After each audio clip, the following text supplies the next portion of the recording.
We're having a quick look here at quite a recent built laser. It's actually a 2011 laser, and we're just going to highlight some of the things that you need to look at and be aware of in terms of checking the age and the number of the boat. So in boats like this, they will have a plaque inside the boat, and in this case they'll be back at the back of the cockpit, and this is issued by the International Sailing Association Federation, and it's impossible to move these, and it clearly gives us the complete number of the boat. And that's absolutely vital. It's actually a complete guide to the age of the boat. Think in this context, think of the number plate on your car as giving you a complete guide to the age of the boat. And it's illegal to actually change a number plate on the car to actually try and change its age. Exactly the same thing with the boat. You cannot, in fact, in this case, you wouldn't be able to take that plaque off and change it. It disintegrates. So very important on that. On the really old lasers, the actual number of the boat is actually embossed on the hull underneath the bow fitting. So again, if they've got a very old boat, just ask them to look underneath there. It will give them the number, no problem at all. And what we need to actually do is ensure, this is a very common mistake, is most people think that the sail number that is on the sail, and this actually isn't a laser sail, but in this case, you can see the number on the boat is clearly 1005. Very common situation is that people buy second-hand sails to go with their boat, but don't change the number. When they come to advertise the boat, they think the sail number is there, and in actual fact that can be very misguiding in terms of the age of the boat. It is what is the number on the hull is very important, and on very recent boats, in the last 15 years, they'll have what's called a HIN number on the back, and the last two digits of that will actually give the year the boat was built. So in this case, this is a 2011 built boat. That's impossible, virtually nigh impossible to actually change on a boat. So those are the sort of very important things when you're asking questions and validating the age of the boat and the actual number of the boat, to ask the number of the boat on the boat itself is the one thing you're interested in, and is the direct guide to how old the boat actually is. And just as in a car, the age of the car is a very clear correlation between the age and the second-hand value. Exactly the same in a boat, very strong correlation between the actual number of the boat, it and its age, and therefore its value. What we're talking about in terms of ensuring that things don't need repair is, again, this is a laser and a centerboard. Clearly it's a centerboard, and they could say, yes, it's got centerboard, but as you can see, it's got a huge chunk out of it. And this is actually quite common in lasers, but that is extremely difficult to repair. That would cost, we would quote about £100 to fix that if it came to us to repair. A replacement centerboard is actually brand new, costs £300.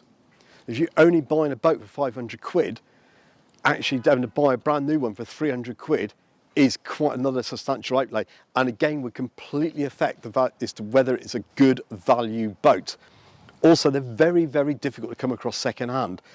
We do refurbish them, but we would sell them for 150 quid. Even that is a significant outlay. This just highlights why it's very important to actually really ask them closely as to what the full inventory of the boat actually is. Is all the equipment in good working order, and is any of it damaged? Because in actual fact, when you go to inspect the boat, you want to be able to have printed out that inventory and be prepared to go along and check these out. And again, if you could go in with cash ready to pay, and they show you this, you can actually and they haven't told you that is damaged, at that stage either not pay the full asking price or get a significant reduction that you can live within. Always, all the sails, completely unroll them as we've done with this sail, and do a complete visual check over the whole sail.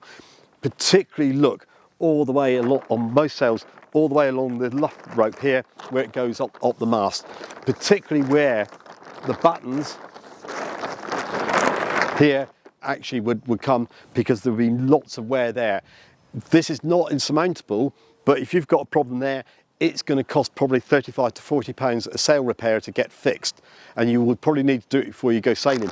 The other very common one is right at the head. Gain maximum wear, where you'll get maximum wear use from sailing, and also just hoisting the sail up. Check all the buttons are in the sail. It's not a disaster if they're actually missing, but again, it's probably about £20 of actually replacement costs, and you've got to get the right length one, which is sort of can be very awkward. But also look around all the button pockets for wear. Very common place that they will go on. And the other really good one, important to look at, is along the complete foot, the bottom of the sail, both where it's attached onto the boom at the outer end, and particularly in the middle of it, where it would hit the shroud when it's actually let out. Again, you will quite often find crease marks there. If the sail's been very badly folded instead of being rolled, quite often what you'll get is crease lines, vertical crease lines, and those can be a real problem. If these sails start to delaminate, they are useless. And there's no point in trying to repair them, because the entire fabric will actually just go, and that's usually partly because they're actually folded up. If they're rolled, they shouldn't come to a problem. But unroll all the sails, particularly a spinnaker. A spinnaker quite often can end up with lots of little snag holes in them. And again, back to our very popular thing, the mice love them as nesting material. Very important piece of kit with any boat is the mast and the boom. And what I would really want to do when I'm actually checking it when I've arrived is I want to make sure this mast is straight. So I'm going to look straight down the mast track. You will be able to see very easily if there's a significant distortion or a kink in it. Also, what I want to do is look at fore and aft. Yes, the mast tapers above the shrouds, very designed, but I want to make sure this is straight and not a banana. Okay, you will be able to see slight bends, don't worry. But if you can actually really see that this is bent and it's got kinks in it, you want to be pretty wary about this. A new one of these masts, this is for Laser 2000, a new one of these is 850 quid. That's a big outlay for you, and they're very difficult to come across second-hand. Really difficult to come across second-hand. The only times you usually see a mast away from a boat is where the boat is an insurance write-off.